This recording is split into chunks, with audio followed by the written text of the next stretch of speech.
Hai Sobat Sejarah, pernah dengar nggak tentang Baitul Hikmah? Sebenarnya ini adalah Google-nya abad ke-8 loh.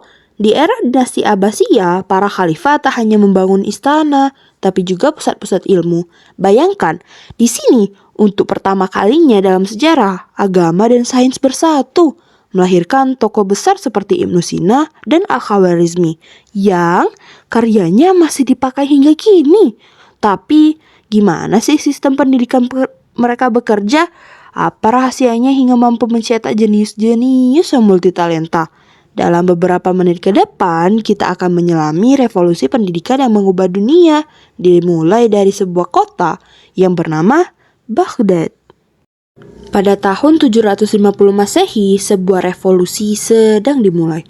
Ketika dinasti Umayyah sibuk memperluas wilayah, Abbasiyah malah memilih jalan berbeda, yakni membangun peradaban dari dalam, di mana kepemimpinan visioner seperti Khalifah Harun al-Rashid dan Al-Ma'mun, Baghdad menjelma menjadi kota cahaya, tempat di mana filsafat Yunani berdiskusi dengan ulama, di mana dokter bedah belajar dari astronom, dan di mana setiap jalan seolah menuntun pada penemuan baru. Tapi, apa sih yang membuat sistem pendidikan mereka begitu istimewa? Rahasianya itu ada 3, teman. Yang pertama, ada politik yang stabil. Yang kedua, ada ekonomi yang kuat. Dan yang terakhir, ada kecintaan mereka akan ilmu yang tak tergoyahkan. Setelah ini, mari kita telusuri struktur pendidikannya yuk. 3. Struktur pendidikan. Sistem pendidikan pada masa kekhalifahan Abbasiyah tidak hanya terstruktur, tetapi juga sangat visioner untuk zamannya. Pendidikan dimulai sejak usia dini melalui kutab, yakni semacam sekolah dasar. Disinilah anak-anak muslim belajar membaca, menulis, dan tentu saja menghafal Al-Quran. Guru-guru di kutab bukan hanya pengajar, tetapi juga pendidik moral yang menanamkan nilai-nilai etika Islam sejak dini. Suasana belajar sederhana, beralas tikar, berteman papan tulis dari kayu, namun semangat menuntut ilmu sangat tinggi. Setelah melewati tahap dasar, para pelajar dapat melanjutkan ke majelis ilmu, yaitu forum-forum ilmiah yang biasanya diselenggarakan di masjid atau istana.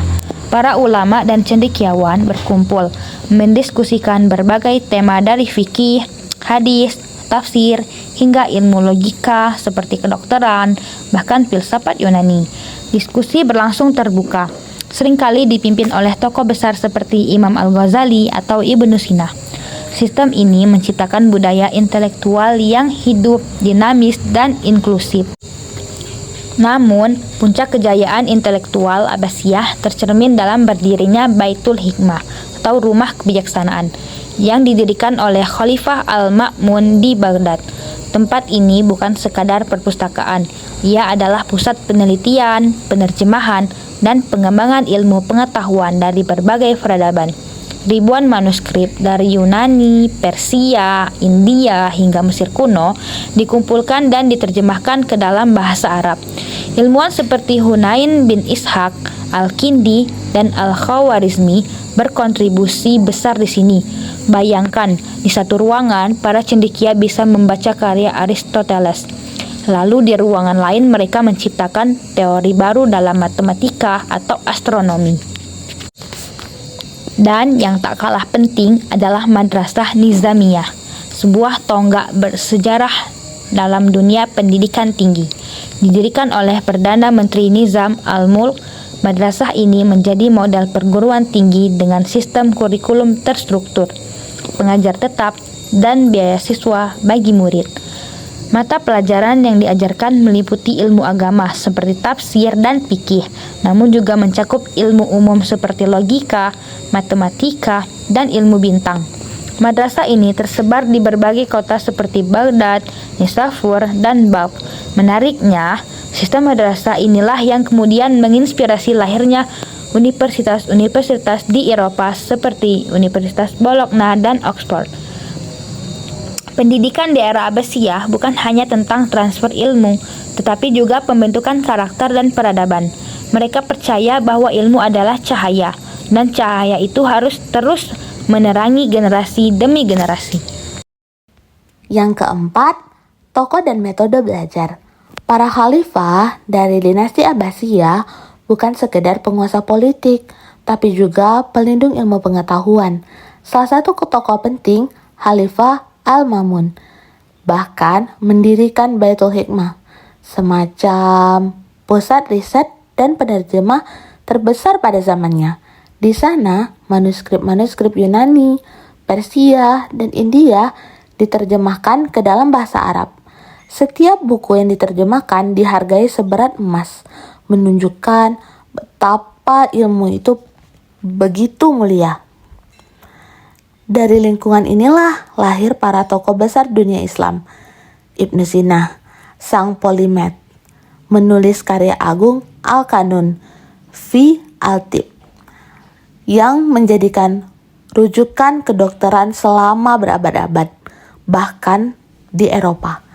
Sementara Al-Khawarizmi mengeluarkan dasar-dasar aljabar, sehingga algoritma dalam dunia modern pun berasal dari versi Latin namanya algoritmi.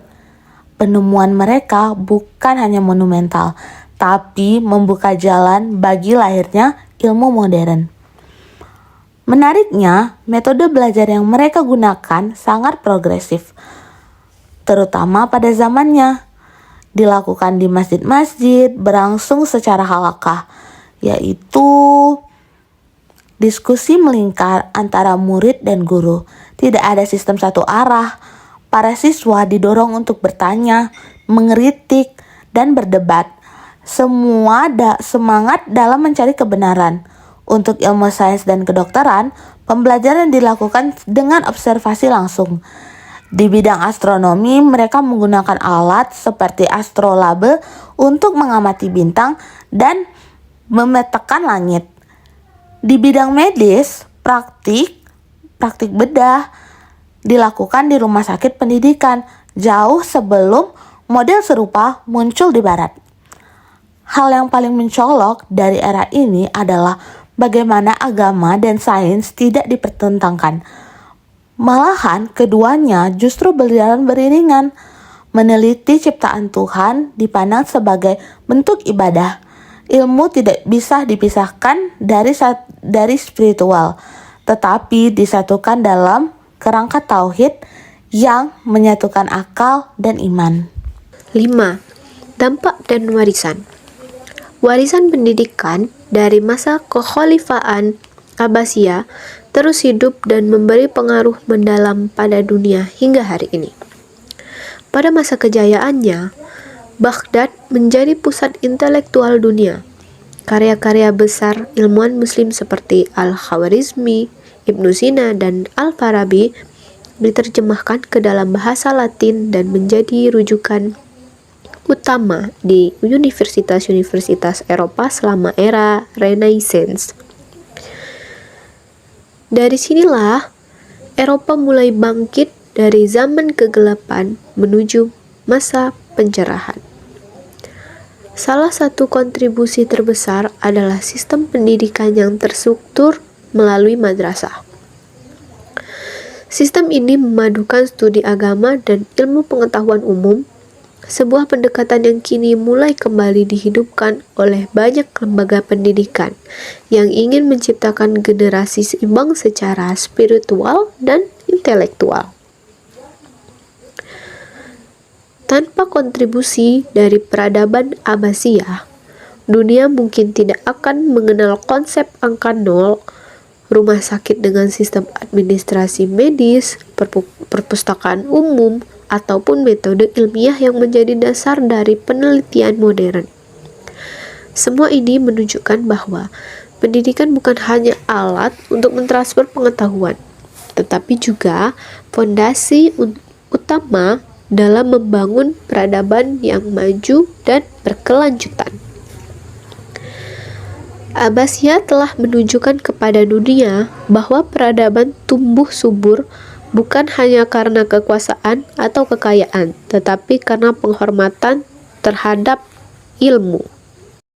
Jadi kesimpulannya adalah dinasti Abbasiyah mengajarkan kita bahwa kemajuan sebuah bangsa Dimulai dari bagaimana mereka memuliakan ilmu.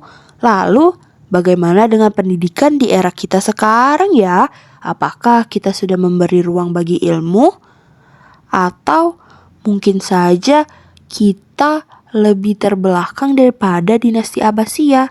Kita tidak tahu.